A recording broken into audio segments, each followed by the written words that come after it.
Well, good morning, and thank you again for being here on this beautiful sunny day. And I also want to just take a brief minute to say thank you to Heather and Nicholas for the past 18 months of amazing series that we've experienced here in the chapel. You know, I look back and we spent 10 weeks on the ox herding pictures, which was a journey about a boy on his way to enlightenment. And then several weeks about the cosmic Christ. We've had James Finley here talking about the dark night of the soul.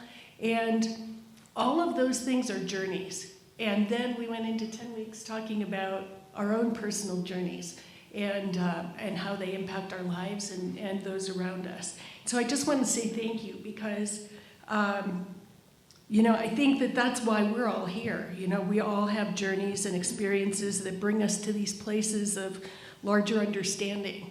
And we're so fortunate to have this kind of thought leaders to guide us through this process. So thank you.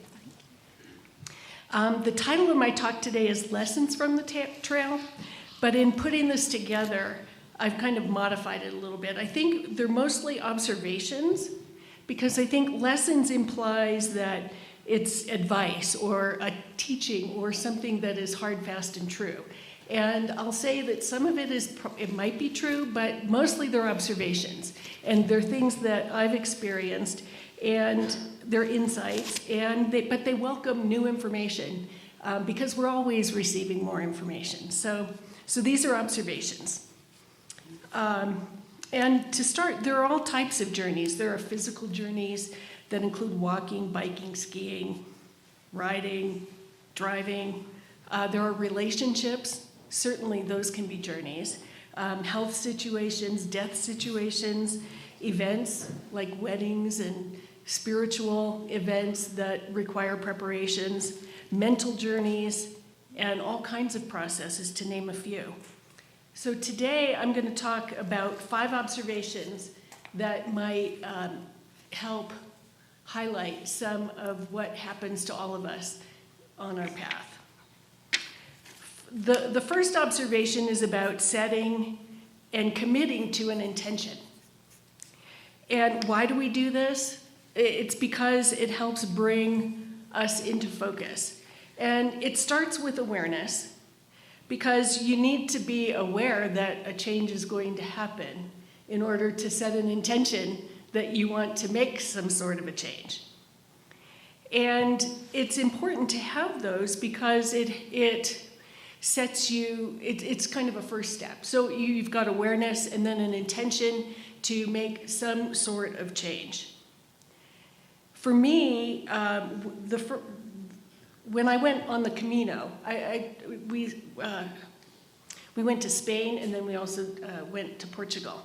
And the intention that I set for both of those journeys were to see the face of God in everyone I saw along the trail. And it just kind of came to me one day before I left. And I had been worried because we were going in the middle of summer, which is when it's really crowded. And I got really like, well, what if people are in my way? And I thought, well, that's not what you're going there for.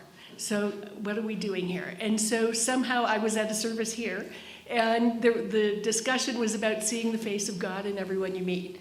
And I thought, that makes sense.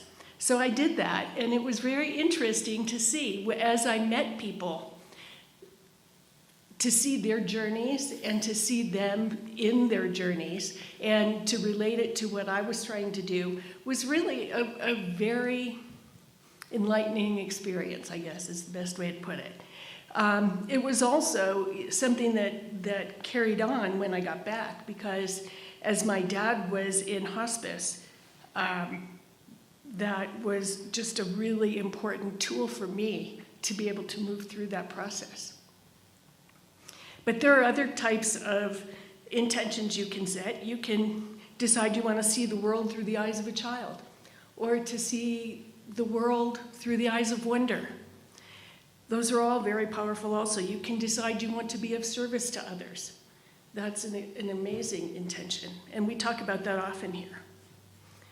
The next step from that is, as Deepak Chopra says, is to keep your attention on your intention, because that's the driving force that helps you achieve what you decide you want to set out to do. So keeping your attention on your intention is the gas in the engine to make that happen. Since all of that, I've tried to expand my intention a little bit, and I think that what I'm trying to do is evolve more creatively and spiritually, and that's kind of broad, but I'm trying to live into what that means at this point. And then one last note about intention is to be prepared for it to change. Like the boy in the ox herding pictures, early on in that process, he catches the ox. And then what? He has to recalibrate and figure out what he does next. And I think that's really important, because we can get stuck and say, I set this goal, and I'm going to do it by hook or by crook. Well, things change. And if we're not open to that, it's really hard to take those next steps. So then the next observation is that what you resist persists. And we've all heard that before. But when our Buddhist teacher and friend Christian Dillo was here a couple of weeks ago, Nicholas shared this too, he's got a simple formula. Suffering equals pain times resistance. And in my opinion, that could not be more true. But how do you deal with it is the question. The suffering, the pain, and the resistance, they're all part of that formula. And how do you break through that somehow? And I do have one story about that.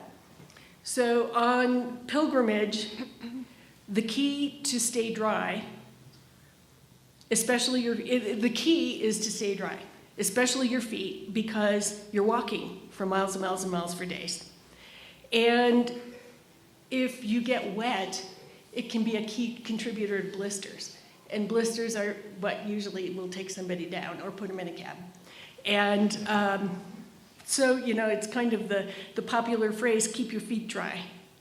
And there are tools for that, like Gore-Tex shoes, wicking socks, waterproof clothing. All that is great. I had all of it. And it rained for the first 2 days in Portugal. And the Gore-Tex shoes leaked. And it's like, okay, so I got blisters. And it was interesting.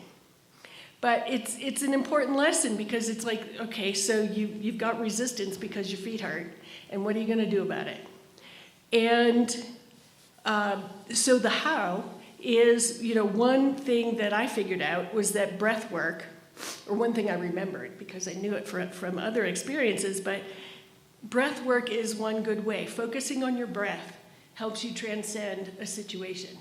And the second thing is about acceptance. It's really easy to get mad and get really upset. And damn, I can't believe I got a blister. This is crazy. I hate it. And it sends you on a totally different path. So the third part of it is forgiveness. And that's what really comes into play here. And forgiveness is the willingness to let go of the notion that things could be any different. You can't change the weather. You just can't. And to try and decide that you're going to make it different is a little bit of insanity, but it's denial. And so it's breath work, it's acceptance, and it's forgiveness. And with those three things, hopefully you can work your way to try and let go of that resistance. And that's 1/3 of that formula, of Christian's formula, but that's what it takes to break that formula and hopefully move past it. So in the case of my blisters, the first 30 minutes of every day were painful, but I tried to go deeper into my breath to start the day every day. And within about 30 minutes, I would kind of move past that because I had good dressing and all of that kind of stuff. And yes, they weren't fun, but I did move through it. And because my determination to get to the next stop was more important than focusing on discomfort.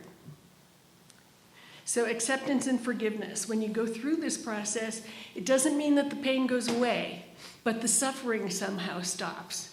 And the pain becomes a little more tolerable. And I think that's true. I think that's an important life lesson too. The third thing is what's on your playlist.